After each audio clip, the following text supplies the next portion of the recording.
One of the most daunting things about living in a foreign country is knowing how to get proper medical care, and even then, being able to access it, whether it be down to money or simply down to not being able to communicate effectively. If you have an experience of running into that kind of problem, please share it with us by sending a text to pound or sharp 1013.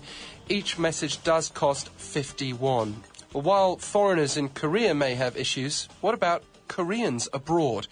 We can now hear from Korean-American Dr. Wee Jae-kook, the president of Eudemonia Medical Service, who's opened a free medical service in California to help those in need. Well, thank you for stopping by our studio during your visit to Korea, Dr. Wee. Hi.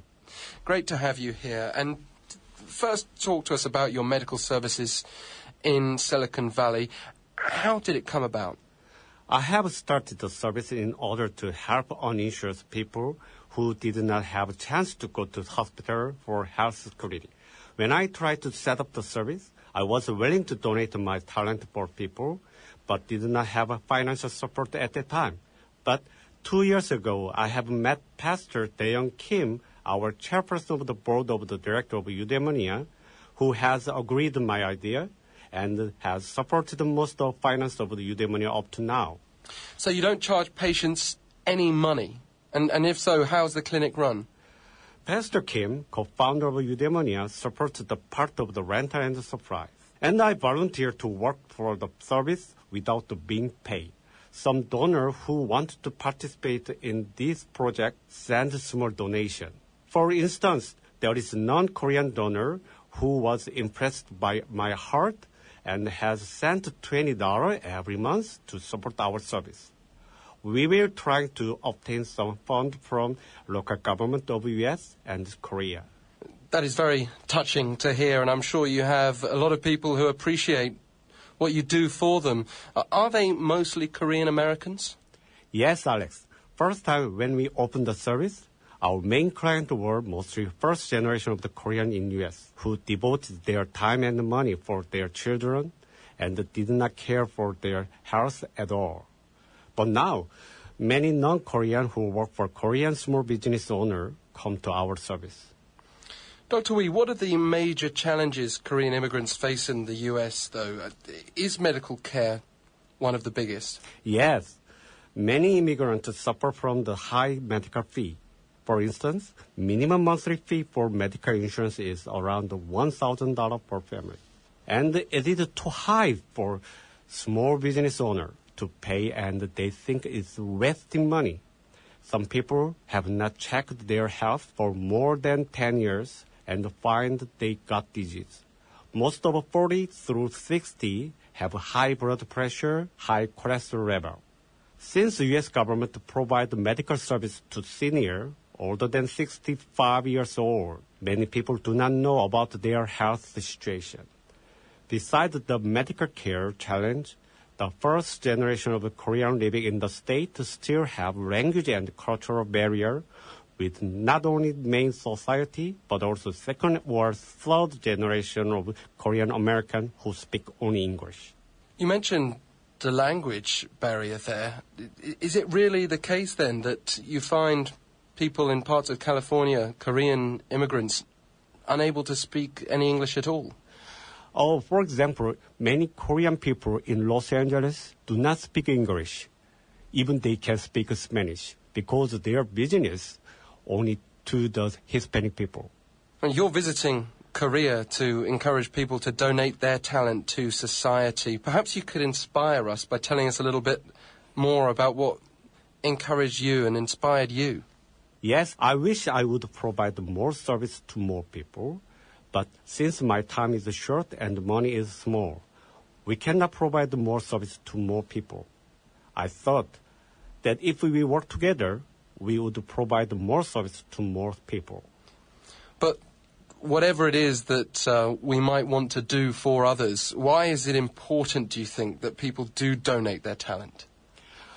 Because donating not only their money, but also talent can make other people happy.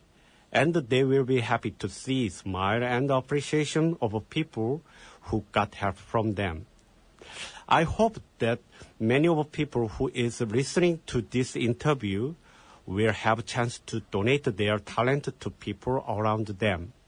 How much has Korean society, do you think, changed since you left? You left in 1989 for the States? Yes. So how much has Korean society changed? It must have been dramatically so. I faced some kind of a barrier even between my family, my mother and the sister. I cannot understand their behavior in Korea. Do you feel almost caught between two cultures in that sense? Yes. Even wealthy and poor people do not speak each other. Do you think that's a reason why perhaps people aren't helping each other enough in Korea today, and why we're seeing, for example, violent crimes against strangers? Oh, I see. It's very difficult to speak right now because I do not understand the Korean culture right now. I understand. I suppose from your point of view, though, giving this kind of medical care, reaching out to people, helping them, it must spread positivity throughout society. Have you noticed that since you started offering these services that people are generally nicer to each other? Is your community a nicer place to live in as a result? Yeah. Can have a snowball effect? I hope so. If we start some kind of free medical service to the foreigner or stranger, they will be happy together. Can you imagine what it's like for foreigners in Korea if they don't speak any Korean? Do you think it's important that this kind of healthcare service that you're providing for first-generation Koreans in the States, do you think people need to offer that to foreigners here in Korea? Actually, I offer to some Chinese society. If they have some kind of fund, we can give the free medical service the same as in U.S. So that could be happening soon? I hope so. Okay, so it's a case of watch this space for developments in Korea. Well, we hope to hear more from you on that front, Dr. Wee. Can you just summarize by telling us what is your plan from here? Now we are covering most of the Silicon Valley area, but we will expand our service to all San Francisco Bay Area soon. Also, we will recruit more volunteers to expand our service to various kinds of health service, including dental service. Also, we will continuously work on the Korean Community Center project to help Korean seniors live together and obtain service without the language difficulty, and to educate Korean children about serving their parents. Thank you very much for sharing your inspirational story with us, Dr. Wee. Thank you so much, Alex. Great to hear there from Korean-American Dr. Wee Jae-kook, the president of Eudemonia Medical Service based out in California.